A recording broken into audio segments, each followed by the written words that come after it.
Hola Buenas! We have now seen all that can be seen from Venezuela, Isla Margarita, and now it's time to review what we saw. The system I will be using will be from 1 being the absolute worst to 5 being the absolute best. We will then average the scores of each section to get the total score out of 40, which will be associated with either poor, fair, good, or an excellent trip. This will then help you make an informed decision on whether it's the right destination for you. Remember that this is my opinion and from my experience. Everyone will have a different experience and opinion, and so please take what I say with a pinch of salt. Without any further ado, let's get started. Empecemos. Local travel, location, and accessibility. Coming from Europe, this was an incredibly long journey. And to get to Isla Margarita, I had to first fly to Caracas. I have recently found out, however, that there are plans to have direct flights from Madrid all the way to Venezuela, Isla Margarita. That being said, when you arrive to the island, the public transport is few and far between. You would therefore need to rent a car,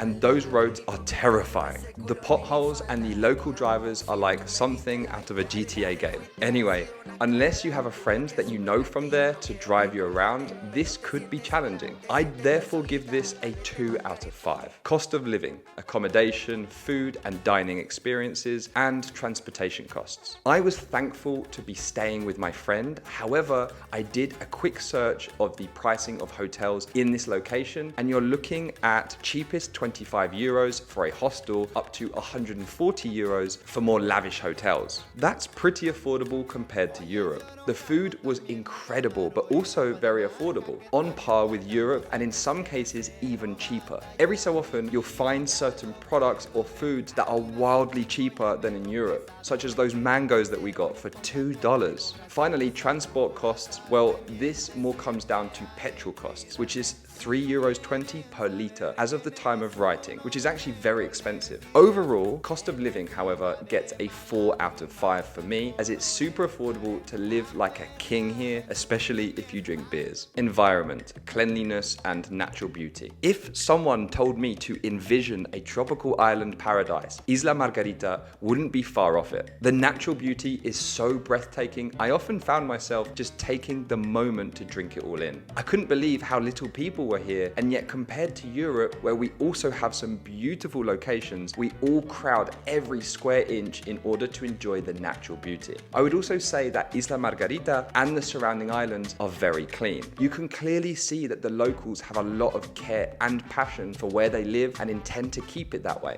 Isla Margarita scores an easy 5 out of 5 for me. Weather. If you are even debating whether to come to Isla Margarita, I think you already know the kind of weather you are expecting to get. As long as you're wearing sun cream, please use your sun cream.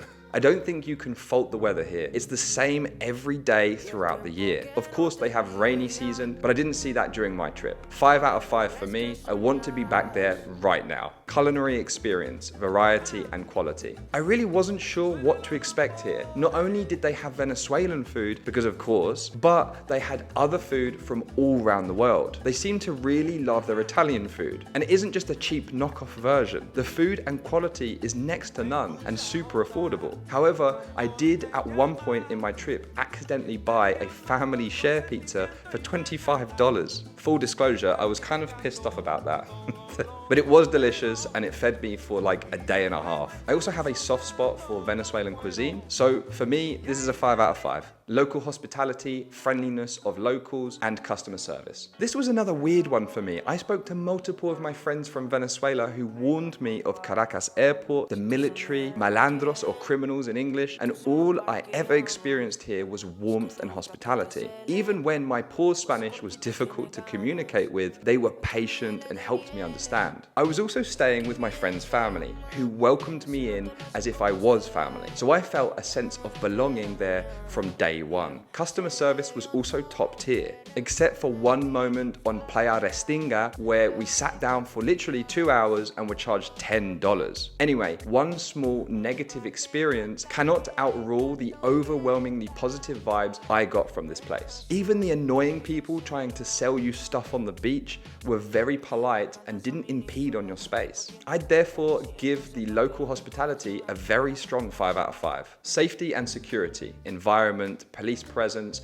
crime rate, and emergency services. This links with our previous point that the military and police presence may have had a hindrance in my experience. But in reality, it did not. I felt safe most of the time. It's also important to mention here that I actually have had experiences in this part of the world before. Not Venezuela in particular, but this region. And so I was kind of expecting something similar in that way. Instead, I felt the environment was very secure. I could easily record in public without feeling as though someone would take my things. The only aspect when I did not feel safe at all was actually a really weird one. Where my friend lives, she has 2 homeless dogs that are fed and looked after in the complex where she lives. One of the dogs would insist on biting the car as you drove in, and the other dog, for whatever reason, absolutely hated me and would bark and get very close to the back of my legs all the way until I made it to my friend's flat, 3 stories up. At this moment, I did not feel safe at all. This dog caught me off guard multiple times, sitting on the stairway so that I couldn't get past. I often found myself psyching myself up to muster the courage to leave the flat or to leave the car. The more I think about it, I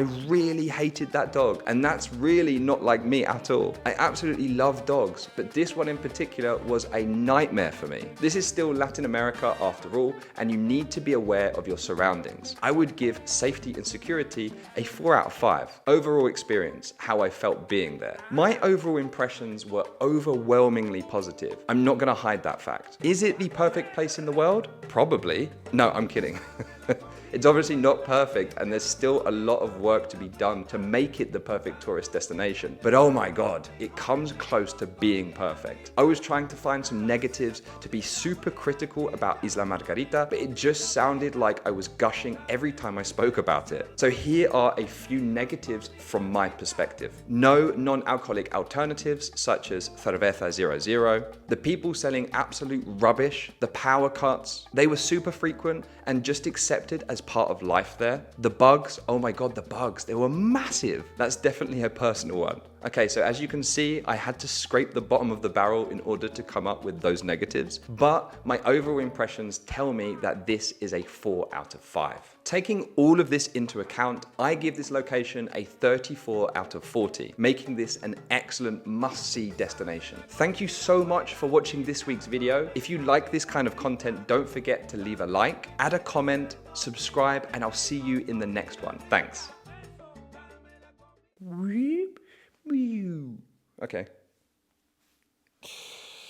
Okay. I often found myself just taking the money to drink it all in, to taking the moment, Dave. The money. Oof. That's so funny. Okay.